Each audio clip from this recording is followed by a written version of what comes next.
Welcome back to our film noir series. We've saved the best for last, Neisseria gonorrhoeae. In this scene, we'll join our protagonist. Defeated, she heads to the old watering hole, Gonzo's bar, to drown her sorrows. Chin up. Perhaps all is not lost. What's lost may be found. Well, we can spot a good foreshadow when we see one. Can you spot a Neisseria bug when you see it? Neisseria are gram-negative diplococci. For the other common features of the Neisseria genus, start back at part 1. The only feature that will make you extra remember here is that Neisseria is facultative intracellular. Hence, the 2 red cherries in the mixed drink. Specifically, they're facultative intracellular and PMNs, or polymorphonucleated white blood cells. So, if you see a slide with gram-negative diplococci inside a PMN, think Neisseria gonorrhoeae. One other feature is that, unlike meningitis, Neisseria gonorrhoeae is not encapsulated. Recall that in the Neisseria meningitis sketch, we had the liquor capsule to symbolize meningococcal capsules. Here, we've placed this obviously broken glass capsule here to remind you that Neisseria gonorrhoeae does not have a capsule. The next thing we'll cover is something you probably already know. Gonorrhea is a reportable sexually transmitted infection, so we've added a little intimate moment between Mac and her lost flame. Aha! That's the lost flame! Like N meningitis, N gonorrhoeae can develop in asymptomatic carriers, so we've got these carefree folks here. Due to anatomical differences, the male genitalia is far more likely to harbor the bug without causing any symptoms. Also, newborns can pick up the bacteria by direct contact when passing through the vaginal canal during labor and delivery, which can cause a severe eye infection and blindness, but we'll get to that shortly. Okay, so now let's move on to cover the clinical features of gonorrhea. Neisseria gonorrhoeae is an STI, and as such, the first place it most commonly infects is the genitalia. When symptoms are seen in those with male reproductive organs, they can present as urethritis, prostatitis, and epididymitis. Urethritis often has no presenting symptoms. You may get a hunch only by the presence of white blood cells on urinalysis, hence the leaky tap. This is called pyuria without dysuria. As an interesting side note, you may recall the virulence factor OPA. Turns out bacteria that cause asymptomatic infections express different OPA proteins from bacteria that cause symptomatic and more severe infection. Neat. Did anyone order the flaming milk bomb? Let this inflammatory drink remind you of urethritis with symptoms. Symptomatic inflammation of the urethra can present with painful urination, i.e. dysuria, and a mucopurulent or milky urethral discharge. If N. gonorrhoeae travels further up the male genitourinary tract, it can cause prostatitis, represented by the apple seat cushion, and epididymitis or chitis, represented by the orchid.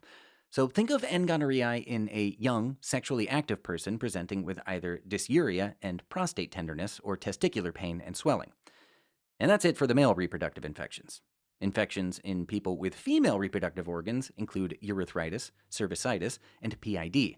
But the female reproductive anatomy is slightly more complicated, so we'll go through each of these in some detail. We're going to illustrate the clinical manifestations of a urogenital gonococcal infection in those with female reproductive organs with this chandelier. And you'll notice it looks a lot like a uterus with fallopian tubes and ovaries. We'll start with the more distal sites of infection and work our way up. Let's start with the neck of the chandelier, which will represent the cervix. In people with a cervix, the primary site of infection is the endocervix, which can further extend to the urethra and vagina.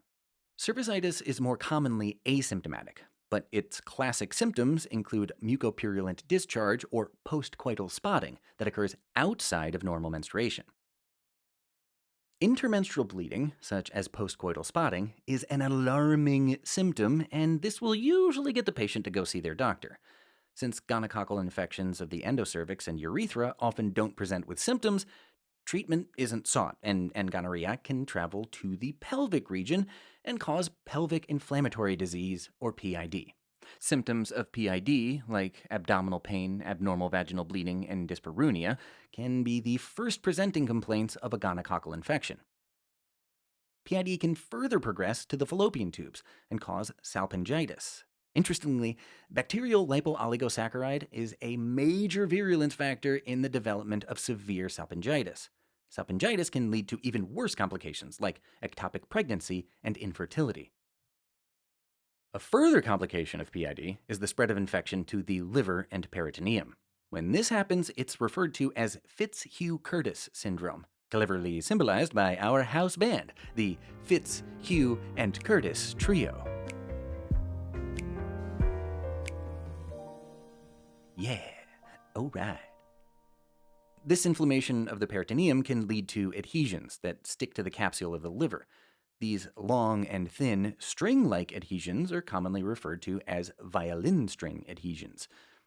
DGI, or disseminated gonococcal infection, occurs in patients with male or female reproductive anatomy, usually following an asymptomatic urogenital infection. Neisseria gonorrhoeae can colonize the synovial fluid, causing purulent arthritis, hence the cracked piano leg here. Interestingly, synovial fluid cultures are falsely negative more than half of the time, and alone are not enough to diagnose a joint infection. In addition to septic joints, a disseminated gonococcal infection can present as a triad of polyarthralgia, tenosynovitis, and dermatitis. Polyarthralgia can involve the knees, ankles, and wrists. Tenosynovitis commonly affects the tendons in the wrist or the Achilles tendon. Dermatitis is the last clinical feature of the DGI triad, and it typically presents as hemorrhagic papules and pustules. Despite common knowledge that gonorrhea is an STI, it doesn't exclusively affect sexually active adults. If a pregnant person has an untreated gonococcal infection, they can pass the infection on to the baby during delivery. This can manifest as a purulent conjunctivitis, aka ophthalmia neonatorum, which typically presents within the first 5 days of life. Viruses and other bacteria, such as chlamydia, can cause this. In contrast to early gonococcal eye infection in the newborn, chlamydia usually presents later, about 5 to 14 days after birth. Of course, we can prevent this infection by applying some erythromycin ointment to the baby's eyes. Now that you know the ways a gonococcal infection can present, let's briefly cover diagnosis. A urine, urethral, endocervical specimen can be gram-stained and cultured. But the test of choice is nucleic acid amplification testing, or NAT, because of its high sensitivity and production of rapid results. Hence, we've thrown some gnats into the scene. On to treatment. The therapy of choice for gonorrhea is a single intramuscular dose of ceftriaxone, represented by our recurring 3 X's symbol. Although ceftriaxone is all you need to successfully treat gonorrhea, if a question asked what you'd prescribe for a gonococcal infection and you selected ceftriaxone only, you'd get the answer wrong. This is because patients with gonorrhea are very likely to have a chlamydia co-infection. For the right answer, take a look at this wall art featuring 3 recurring sketchy symbols: clam lady, a cyclist, and a crow. The art of medicine.